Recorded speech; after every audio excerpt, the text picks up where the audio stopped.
நடந்தே திருப்பதிக்கு போனான். கோடீஸ்வரன் விடிய கால குளிக்காம போனா கூட அவன் தலையில கலசம் வச்சு மரியாதை பண்றான். இந்த கொடுமை எங்கயா போய். Hi friends, welcome back to Tamil Mithran. Actor Suriya and Jyothika ரெண்டு பேருமே வந்து திருப்பதி ஏழுமலையான் கோவிலுக்கு சாமி தரிசனம் பண்றதுக்காக தங்களோட கிட்ஸ் கூட ஃபேமிலியா வந்திருந்தாங்க. மேலும் ஸ்பெஷல் தரிசனத்துல சாமி கும்பிட்டுட்டு ரிட்டர்ன் வந்திருந்தாங்க. ரிட்டர்ன் வரப்ப கிரௌட் அதிகமாயிடுச்சு. சூர்யா ஜோதிகா கூட போட்டோ எடுக்கிறதுக்காக ஃபேன்ஸ் பலருமே கூட்டமா வர ஆரம்பிச்சுட்டாங்க. சூர்யாவை முடிஞ்ச அளவுக்கு கண்ட்ரோல் பண்ணி பார்த்தாங்க. இருந்தாலும் கூட்டம் ரொம்ப அதிகமாயிடுச்சு. பவுன்சர்ஸை வர வச்சு அந்த இடத்த விட்டு கிளம்பிட்டாரு. அந்த வீடியோ கூட சோசியல் மீடியால வைரலா இருந்துச்சு. அதை தொடர்ந்து ஆக்டர் சிவகுமார் பேசியிருக்க பழைய வீடியோ ஒன்று இப்போ சோசியல் மீடியால வைரல் ஆயிட்டு இருக்கு. அதாவது திருப்பதி ஏழுமலையான் கோவிலுக்கு கோடி கோடியா காணிக்க கொட்டுது. காட்பாடியில இருந்து 48 நாள் விரதம் இருந்து நடந்தே திருப்பதி கோயிலுக்கு ஒருத்தன் போறான். அவன் ஒரு ஏழை பக்தன் தான். ரொம்ப நேரமா வரிசையில காத்திருந்து சாமியை நிம்மதியா கூட கும்பிட முடியல. ஜருகண்டின்னு மூங்கில் குச்சியால அடிச்சு துரத்தி விடுறாங்க. இதுவே ஒரு கோடீஸ்வரம் போனா அப்படின்னா அவனுக்கு சகல மரியாதையும் கொடுத்து சிறப்பு தரிசன வழியா திருமலைக்கு அழைச்சு கூட்டிட்டு போறாங்க.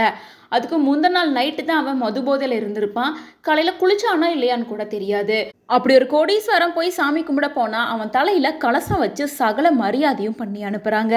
ஸோ இதன் மூலமா சிவகுமார் பணம் இருந்தா மட்டும்தான் சாமியை கும்பிட முடியும் அப்படின்ற மாதிரி சொல்லியிருந்தாரு. ஸோ இப்போ சூர்யா தன்னோட குடும்பத்தோட திருப்பதியில சாமி தரிசனம் பண்ணி முடிச்சதுக்கு அப்புறமா அவர் பேசின இந்த வீடியோ வைரலா இருக்கு. இதை பார்த்து ரசிகர்கள் என்ன சொல்லியிருக்காங்கன்னா, அவர் சரியா தானே சொல்றாரு, பணம் இருந்தா மட்டும்தான் கடவுளை கூட பார்க்க முடியும்னு.